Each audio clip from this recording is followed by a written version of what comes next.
story you are about to hear is true. Only the names have been changed to protect the innocent.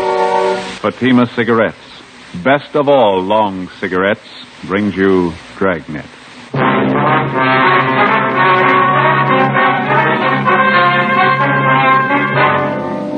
You're a detective sergeant. You're assigned to robbery detail.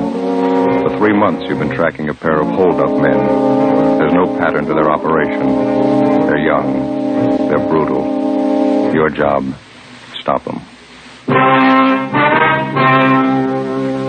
You'll be amazed when you compare Fatima with other long cigarettes. You'll find they now cost the same. But in Fatima, the difference is quality. You see, Fatima is the quality king-size cigarette because it contains the finest Turkish and domestic tobaccos superbly blended.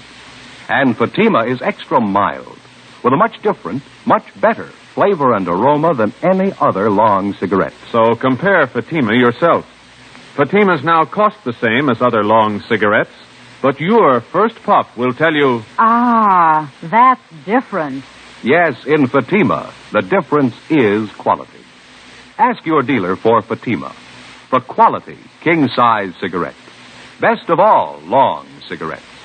Start enjoying Fatima tomorrow.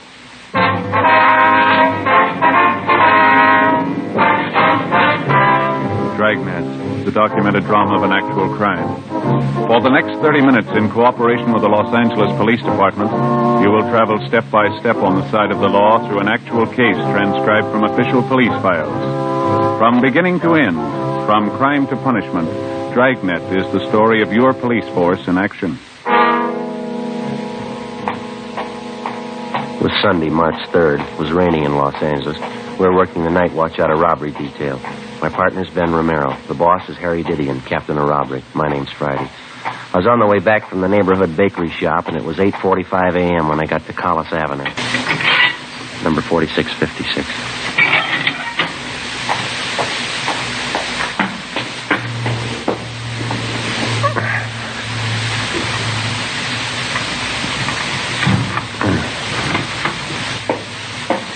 Joe? Yeah.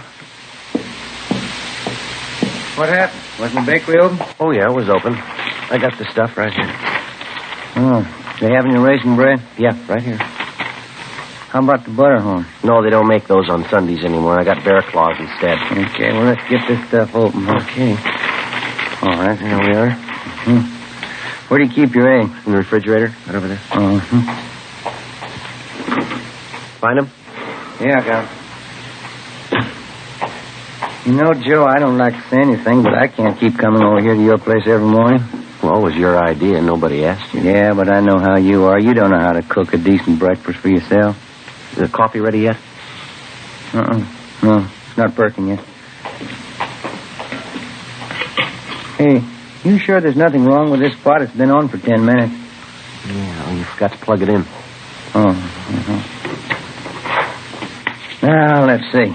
Well, what do you want? Well, better put the toast on. Do you always make the toast before you cook the eggs? Yeah.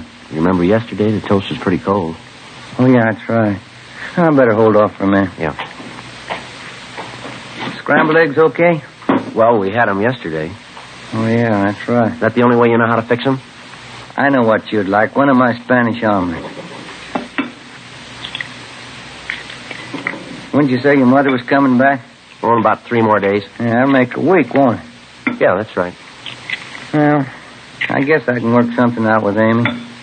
Wife doesn't like me coming over here every morning like this. Well, I told you before, I can make out all right here. Oh, I know how it is. You think you're imposing. You'd be lost without your can opener.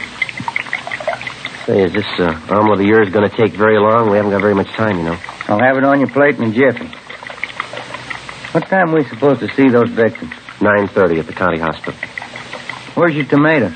In the refrigerator. Oh, Yeah, 23 jobs in 3 months. Those guys really move, don't they? yeah. Nice tomatoes, Joe. That Hollenbeck job last night. Vicious punks. Yeah, there's no reason to work the old man over the way they did. What'd the doctor say? Well, he's going to get over it all right, but they kicked out all of his front teeth. He's 50 years old. Same M.O. Every job. Aren't you going to peel those? No, skins are good for you. Now, you got a nice big Bermuda? Bermuda onion. Oh, yeah. I'll get you one. Kids. 19, 20-year-old stick-up artists. Knock a man's senses for $50. Robbing, slugging, kicking their way around the city. Yeah. This'll be one bunch I'll be glad to catch up with. Here's your onion. Good. Well, now, wait a minute. You're going to peel that, aren't you? And lose half the flavor? I don't know. I always peel them. I see now. There now. Now mix the whole works together.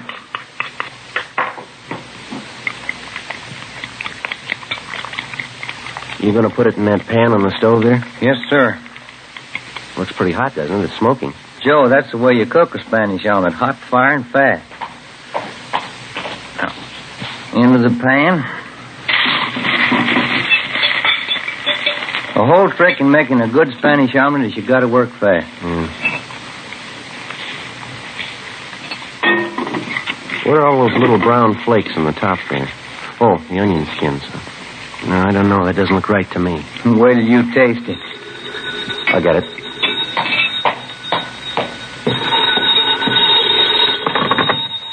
Friday talking. Elton Young, Joe. Romero there with you? Yeah, he's here. You two are supposed to see those robbery victims at the county hospital this morning, aren't you? Yeah, at 9:30. Well, cancel that out. Gonzalez and Powers are covering on that.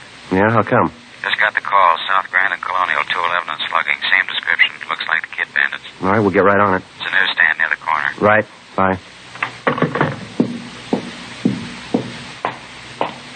Look at that, Joe. I just took it out of the pan. Yeah. Best Spanish omelet I ever made. That's too bad. We're not going to have time to eat it. 8:55 a.m. We left the house and drove to the scene of the holdup, one door from the corner of South Grand and Colonial Avenue.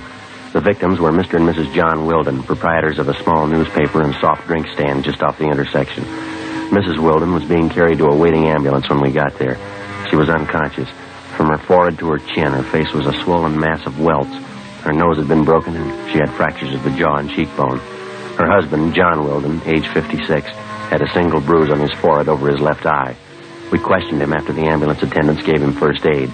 His description of the holdup men tallied almost perfectly. One was a redhead, the other one had dark hair. Both about the same height. I'd say they're as tall as you are, officer. That's it, Joe. Kid bandit. Yeah. Had you ever seen either one of these men before, Mr. Wilden, around the neighborhood, maybe? No, never did. I don't know why they picked on Madeline and me for a holdup. We'd never been robbed before. We just got this little hole in the wall here. Don't see how it could look worthwhile to any crook. You usually open up this early on Sunday morning? Oh, yeah, Sunday's one of our big days. You see, we handle all the Sunday papers. We get our big trade from the people going to church up the street there. St. Joseph's? Yes, sir, I see. After the church lets out, most of the people head down this way and pick up their Sunday papers. We sell about 15, 20 papers after every Mass. It's a nice little business, you know. We close up after 12:15. Well, when did the holdup take place? Can you remember that, sir? Well, I'd say 8:30, a few minutes after. I went down to the Athens Cafe down the street there. I wanted to get some change. I left Madeline here to handle the counter. Madeline, that's my wife. Yes, sir. And when I got back, she wasn't behind the counter. I took a look behind here and saw her cash box laying on the cement there, empty, and I didn't know what to think. Mm-hmm. What'd you do then? Well, I pushed through this door here. It's a little dinky storeroom just back at the counter. It's where we keep our supplies, candy and soda water. You mind if we take a look, sir? No, not at all. Come right ahead. You see, when I came in, first thing I saw was Madeline. That's my wife. And she was lying there on the boards moaning, had her hands over her face. The two young fellows were standing over her, and both had guns. Mm-hmm. What did they do when they saw you? And they grabbed me and asked for money. I told them I didn't have any. I began to holler for help. One of them slugged me with his gun, then they ran out. Still a little shaky. You mind if I sit down a minute? Oh, go ahead, sir. Oh, here. Let me get this box for you. Thank you. Say, I wonder if we could get you some water or maybe a cold drink from the cooler. Oh, no. But you'll find a half pint behind those cases over there. A little brandy I keep put away. Oh, over here? Yes, that's right. Behind those cases. I don't usually drink on Sundays. This is an exception, I guess. Here you are, Mr. Wilden. What's that on the floor there, Ben? No, near your foot there. Let's see. Oh, the light's not very good. Oh, Book of matches. Yeah. Are these yours, Mr. Wilden? These matches? No, I don't carry them. Well, your wife's, I guess, huh? I don't think so. Neither one of us smoke. What's that ad printed on the back here? Big Ten Cafe. Steaks, chopped, short orders. Open all night. West Pico. Do you handle cigarettes and cigars there, sir? No, sir.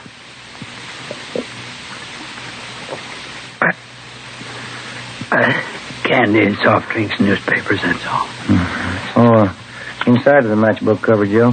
Some scribbling on it. George Bell, S. Cameron, 5th and Alameda. Do you recognize this at all, Mr. Wilden? Big Ten Cafe. No, I've never been there. Now, how about the names here, inside the cover? George Bell, S. Cameron. No, I never heard of them. When you first came in here, Mr. Wilden, do you remember where the hold-up men were standing? Oh, not too well. Well, one was over there, and one was over there, I think. Could be, Joe. One of them might have dropped it. Trace them from that matchbook? Do you think that's possible? I don't know yet. How would you trace them that way? Analysis? Some kind of scientific work? No, sir. Legwork. 9:28 a.m. We call Leighton Fingerprints. As soon as they arrived, we dropped Mr. Wilden off at Georgia Street Receiving Hospital to see his wife. Ben and I drove back to the office.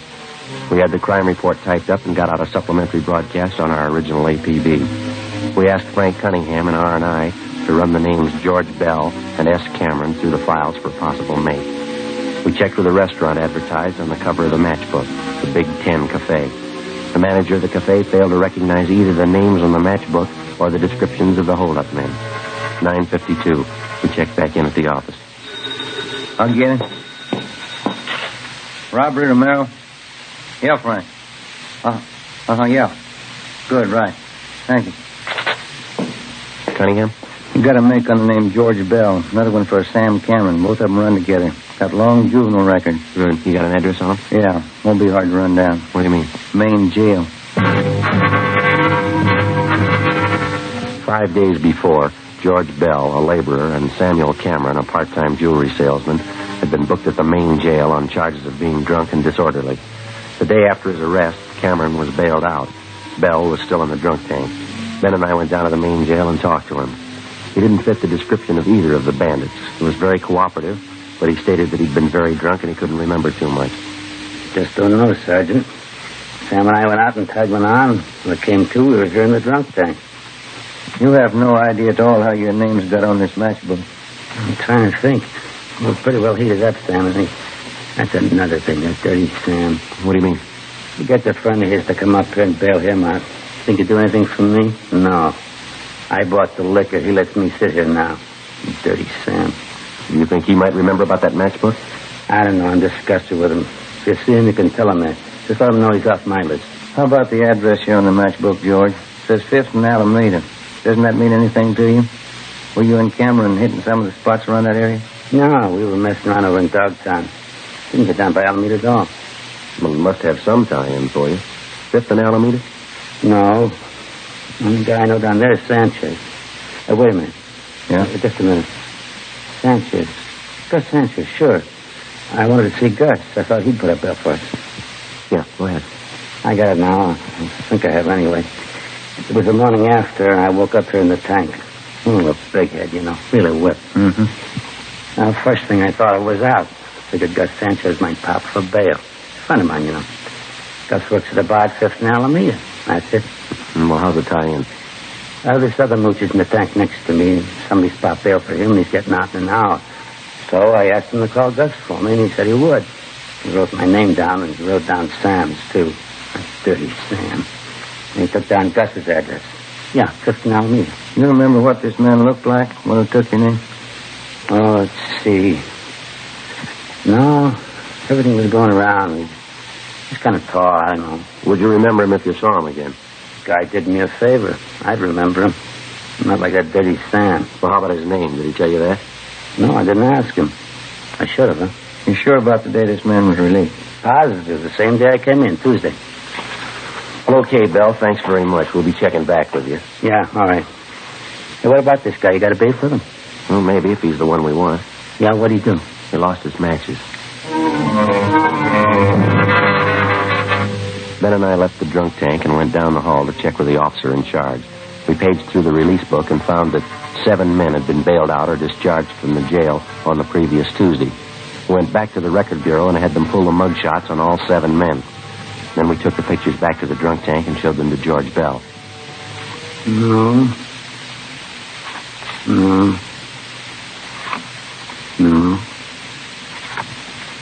Yeah, this one I think.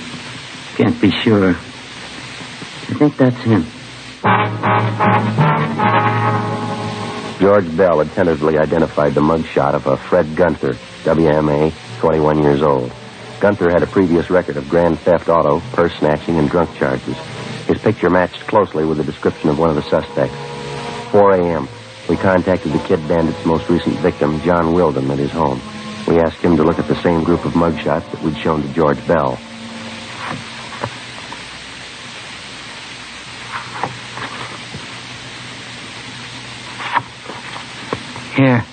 Here, this here. He's one of them. You sure, Mr. Wilden? He's the one who slugged me. Who is he? His name's Fred Gunther. Oh, then you know him. You want me to identify him? Yes, sir, when we find him.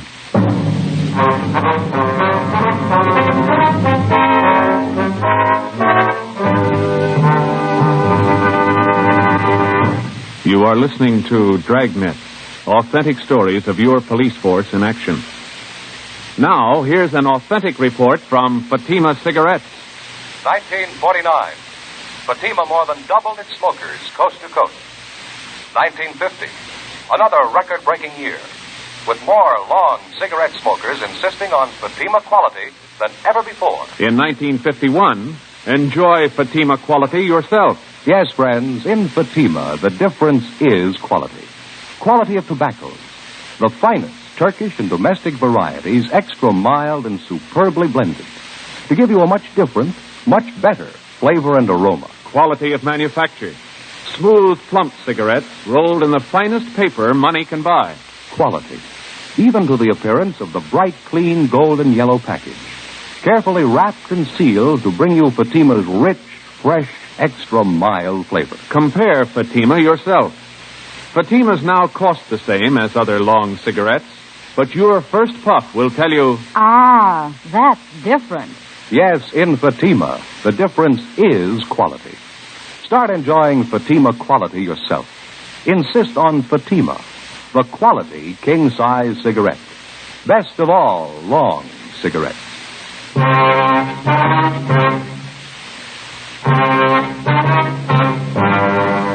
Monday, March 4th, 9 a.m.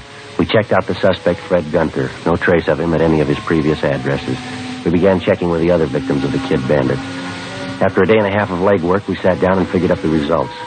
More than 2/3 of the victims definitely tabbed Gunther as one of the holdup men. The next step was the record bureau. We had them pull the packages on every one of Gunther's known friends and associates. There were more than 30 of them. We had mugshots pulled on each one of them and made the rounds of the victims for the second time. Approximately half of the victims had singled out one picture as that of Gunther's partner in the holdup. We pulled the package on the man and checked his mama sheet. His name was Harold Reimers, WMA, age 19. Previous record included car stripping and 1 charge ADW, no conviction. Friday, March 8th. We continued our check of the friends and associates known to the 2 suspects, Gunther and Reimers. We got nowhere. 2 weeks passed. On March 23rd, we got a tip from an informant about a girlfriend of Fred Gunther's, a vocalist working at a downtown dance hall during intermissions. Long haul. Yeah, 1 more flight. Mm-hmm. Climb 4 flights of stairs and then they expect you to dance. Yeah. Well, I guess this is it. Yeah, come on. Big enough floor, huh? Well, it shows a little wear. The place has been here for years. Look at those walls and that ceiling. Sure could use a fresh coat of paint. Her name's Stanley, is that right? Yeah, that's it.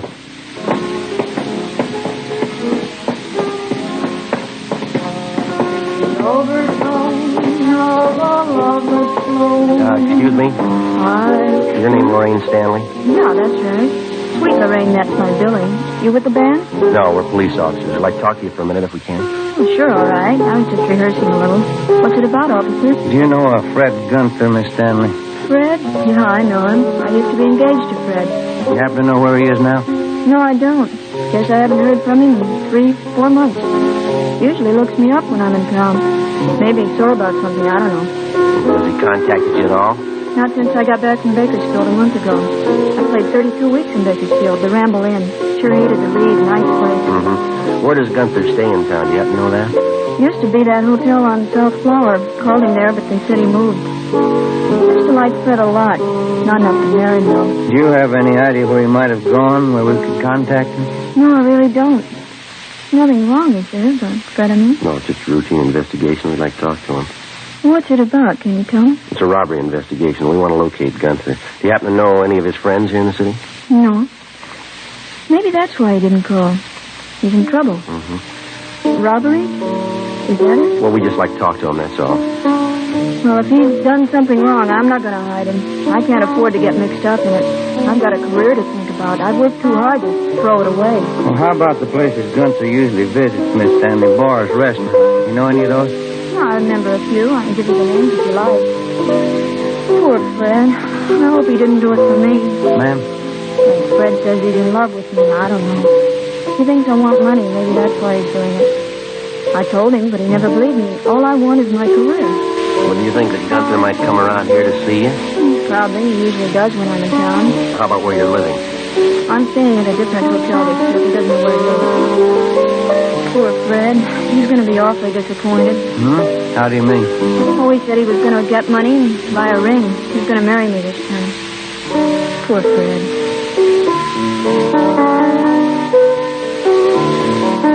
This is my new theme, officers. You like it? Just one more thing, Miss Stanley. If Gunther contacts you by phone, will you be sure and let us know? All right, I'll do that. It's a beautiful theme, isn't it? Piano player in Bakersfield, he wrote it for me. Yes, ma'am. Oh, Fred understands. I don't want to hurt him, but I can't marry him.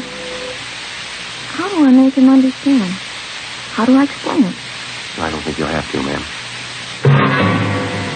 Before we left Lorraine Stanley, we told her that if Gunther should contact her, not to tell him that she'd talked with us. Stakeouts were placed on the dance hall where she worked and at the hotel where she was staying. Gunther's known hangouts were also covered. The next night, the Kid Bandits were back in business. They hit twice, a liquor store on Franklin Avenue and a tavern on South Flower. Gunther and Reimers were again identified as the two suspects. The stakeouts continued. The search went on. 4 days later, we got a tip from the proprietor of a shoe shine stand on West Temple that Gunther's partner, Harold Reimers, had been seen entering a small hotel up the street from his stand. We drove over and checked with the desk clerk. He identified Reimers' mugshot. He told us that the suspect wasn't in, but that he was expected back that night. Ben and I went on stakeout in his hotel room. 7 p.m. Reimers failed to show. Getting a little hungry, Joe. You? Yeah, what time you got now? 20 after 7. Stomach's starting to growl. Hey, what's that, a parade? Well, I don't think so. Let's see. Oh, it's the Salvation Army Band. Oh, yeah, Saturday night. Might as well check the office, huh? See if we can't get a relief. Yeah. Would you get me Michigan 5211, please? Michigan 5211. Yeah, we'll pay for it, thanks. Would you close the window, George? A little noise. Yeah, okay. Robbery, please. Yeah, Young, this is from Merrill. How's that? You sure? Okay, thank you. Gunther and Reimers, they pulled a holdup down South Main. When? 20 minutes ago, Gunther got away. Yeah. They got Reimers. 7:45 p.m. Ben and I got back to the city hall and went to the interrogation room. Together with Young and Carr from robbery, we tried to question the suspect, Harold Reimers. We talked to him for over an hour. He refused to tell us anything. We took him to the main jail where he was booked on 211 PC. 9:15 p.m. We went back to the office. I'll get it. Robbery, Romero. In just a minute. For you, Joe. Okay, thanks. Friday talking. Sergeant, this is Lorraine Stanley. Yeah, Miss Stanley. I'm over at work. The dance hall, you remember? Yes, ma'am. Anything wrong? Well, Fred just called me, Sergeant. I told the officers here. Fred Gunther? Yes, ma'am. Where is he? Did he say? No, all he said was he wanted to see me. Yeah? He said he was coming right over. 9:25 p.m. We called the men on stakeout at the dance hall and alerted them. Elton, Young, Ben, and I got in the car and drove over. We checked with the detail on stakeout. Gunther hadn't been spotted, but because of the large crowd entering and leaving the dance hall, it was possible that he could have gotten in unnoticed. We talked to the Stanley girl. She hadn't seen or heard anything further from the suspect. Ben and I staked out in her dressing room where Gunther said he'd meet the girl. It was a small converted storeroom at one end of the dance floor, just behind the bandstand. Lorraine Stanley was on during the intermission. We waited. What have you got, Joe? Almost 10:30. This guy must feel pretty sure of himself. He pulls a robbery, he's almost picked up, and 3 hours later he makes a date to show in a public play. Well, he hasn't shown yet. I'm not too sure about that Stanley girl. How do you mean? Well, if she's that big an attraction for him. This is the only way out, huh? Besides that fire escape off the alley. Yeah, Young's covering the alley. Come on. Down here, Joe! He got by me. He's up the alley behind one of those trucks. He can't go far. That's a dead end. Stay here, Young, and cut him off. You all right? Yeah, he slugged me, knocked me down. I didn't see him in the dark. Come on, Ben. Yeah. Easy, huh? Sure dark. Yeah. Watch it behind that truck. Make room. I'm coming out. Watch it, Joe. Missed him. Coming after you, Young.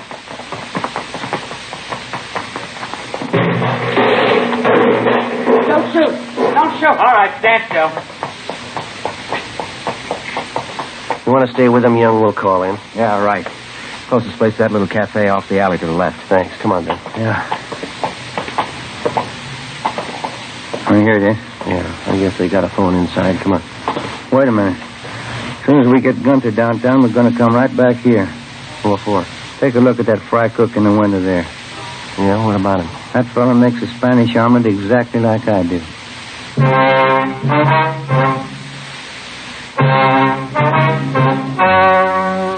The story you have just heard was true. Only the names were changed to protect the innocent. On July 19th, trial was held in Superior Court, Department 86, City and County of Los Angeles, State of California. In a moment, the results of that trial. Now, here is our star, Jack Webb. Thank you. Friends, if you're a long cigarette smoker like I am, remember, in Fatima, the difference is quality. Now, believe me, this difference is mighty important. So important that you'll always remember the first pack of Fatimas that you buy. Fatima's fast-growing popularity backs me up on that. But look, you can prove it to yourself by getting a pack of Fatimas tomorrow. You'll find that they now cost the same as other long cigarettes. And your first pack will convince you to go right on smoking them. Join me and the new thousands who enjoy Fatima's extra mildness, Fatima's rich, better flavor and aroma. You'll discover what all we Fatima smokers know. In Fatima, the difference is quality.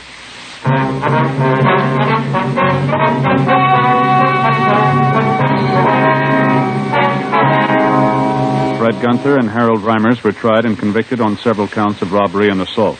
They received sentences as prescribed by law, and they're now serving their terms in the state penitentiary.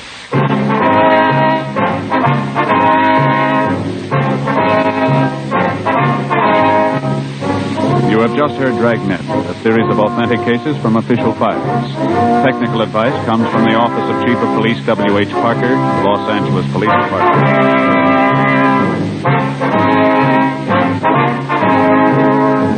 Fatima Cigarettes, best of all long cigarettes, has brought you Dragnet, portions transcribed from Los Angeles.